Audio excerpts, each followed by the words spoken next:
Même beauté, tant soit exquise, rassasie et saoule à la fin. Il me faut d'un et d'autre pain. Diversité, c'est ma devise. Cette maîtresse intentée bise rit à mes yeux. Pourquoi cela? C'est qu'elle est neuve. Et celle-là, qui depuis longtemps m'est acquise, blanche qu'elle est, en nulle guise ne me cause d'émotion. Son cœur dit oui, le mien dit non. D'où vient? En voici la raison. Diversité, c'est ma devise. Je l'ai déjà dit d'autre façon, car il est bon que l'on déguise, suivant la loi de ce dicton, diversité, c'est ma devise. Ce fut celle aussi d'un mari de qui la femme était fort belle. Il se trouva bientôt guéri de l'amour qu'il avait pour elle.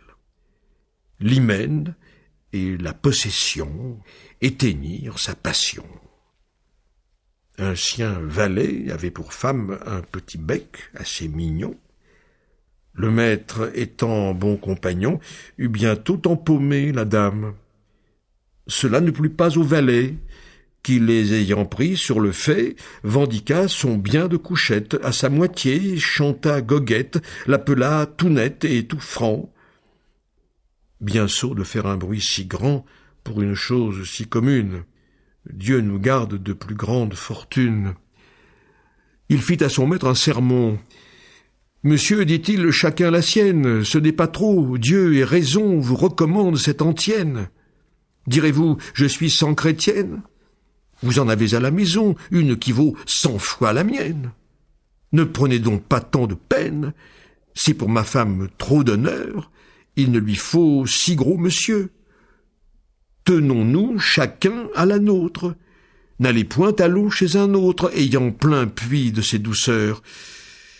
Je m'en rapporte aux connaisseurs, si Dieu m'avait fait tant de grâce, qu'ainsi que vous je disposasse de madame, je m'y tiendrais, et d'une reine ne voudrais. Mais puisqu'on ne saurait défaire ce qui s'est fait, je voudrais bien, ceci soit dit sans vous déplaire, que, content de votre ordinaire, vous ne goûtassiez plus du mien.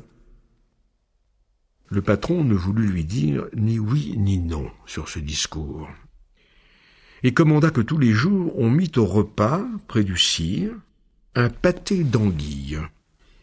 Ce mets lui chatouillait fort le palais. Avec un appétit extrême, 1 et 2 fois il en mangea, mais quand se vint à la 3e, la seule odeur le dégoûta. Il voulut sur une autre viande mettre la main, on l'empêcha. Monsieur, dit-on, nous le commande. Tenez-vous-en à ce mets-là. Vous l'aimez, qu'avez-vous à dire? M'en voilà soûl, reprit le sire. Et quoi, toujours pâtés au bec? Pas une anguille de rôti? Pâté tous les jours de ma vie? J'aimerais mieux du pain tout sec. Laissez-moi prendre un peu du vôtre. Pas de par Dieu ou de par l'autre. Au diable, ces pâtés maudits. Ils me suivront en paradis, et par-delà, Dieu me pardonne. Le maître accourt, soudain, au bruit, et prenant sa part du déduit. Mon ami, dit-il, je m'étonne que d'un mets si plein de bonté, vous soyez si tôt dégoûté. Ne vous ai-je pas ouï dire que c'était votre grand ragoût? Il faut qu'en peu de temps, beau sire, vous ayez bien changé de goût. Qu'ai-je fait qui fut plus étrange? Vous me blâmez lorsque je change un mets que vous croyez friand, et vous en faites tout autant. Mon doux ami, je vous apprends que ce n'est pas une sottise, en fait de certains appétits, de changer son pain blanc en bis. Diversité, c'est ma devise. Quand le maître eut ainsi parlé, le valet fut tout consolé. Non que ce dernier n'eût à dire quelque chose encore là-dessus, car après tout doit-il suffire d'alléguer son plaisir sans plus. J'aime le change, à la bonne heure, on vous l'accorde, mais gagnez, s'il se peut, les intéresser. Cette voie est bien la meilleure. Suivez-la donc. À dire vrai, je crois que l'amateur du change de ce conseil tenta l'essai. On dit qu'il parlait comme un ange, de mots dorés, usant toujours. Mots dorés font tout en amour. C'est une maxime constante. Chacun sait quelle est mon entente. J'ai rebattu 100 et 100 fois, ceci dans 100 et 100 endroits.